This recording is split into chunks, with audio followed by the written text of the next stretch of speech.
साल 1828 में वाराणसी, काशी में एक छोटी सी बच्ची का जन्म हुआ, जिसका नाम रखा गया मणिकर्णिका। प्यार से सब उसे मनु कहकर बुलाते थे। उसके पिता का नाम मोरोपंत तांबे और माता का नाम भागीरथी बाई था। मनु बचपन से ही बहुत होशियार, निडर और जिज्ञासु थी। उसे घुड़सवारी, तलवारबाजी और धनुष चलाना बहुत पसंद था। जब मनु सिर्फ 14 साल की थी, तब उसकी शादी झांसी के राजा गंगाधर राव से हुई और शादी के बाद वह झांसी की रानी लक्ष्मीबाई कहलाने लगी। कुछ समय बाद रानी ने एक बेटे को जन्म दिया, लेकिन वह कुछ ही महीनों में चल बसा। तब राजा और रानी ने दामोदर राव नाम के एक बालक को गोद लिया। परंतु कुछ समय बाद राजा गंगाधर राव का भी निधन हो गया, जिससे झांसी पर संकट के बादल छा गए। उस समय भारत पर ब्रिटिश ईस्ट इंडिया कंपनी का शासन था।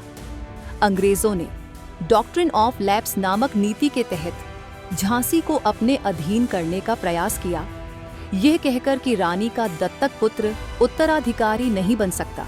लेकिन रानी लक्ष्मीबाई ने दृढ़ता से कहा, मैं अपनी झांसी नहीं दूंगी। 1857 की क्रांति शुरू हुई और रानी लक्ष्मीबाई ने उसमें भाग लिया।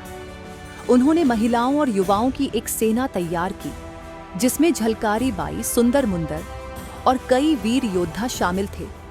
रानी ने स्वयं घोड़े पर सवार होकर तलवार से युद्ध लड़ा। वह अपने घोड़े बादल पर सवार होकर दुश्मनों का सामना करती रही। अंग्रेजों की सेना बहुत शक्तिशाली थी, लेकिन रानी ने अपनी बहादुरी और देश प्रेम से सबको चौंका दिया। 17 जून 1858 को ग्वालियर के पास कोटा की सराय में लड़ते हुए रानी लक्ष्मीबाई वीरगति को प्राप्त हुईं। उन्होंने अंतिम सांस तक अंग्रेजों से संघर्ष किया। रानी लक्ष्मीबाई सिर्फ एक रानी नहीं थीं, बल्कि भारत की आजादी की पहली महिला योद्धा थीं। उनकी वीरता, साहस और देशभक्ति आज भी हर भारतीय के दिल में जिंदा है। खूब लड़ी मर्दानी, वो तो झांसी वाली रानी थी। अगर आपको ये कहानी अच्छी लगी तो चैनल को सब्सक्राइब करो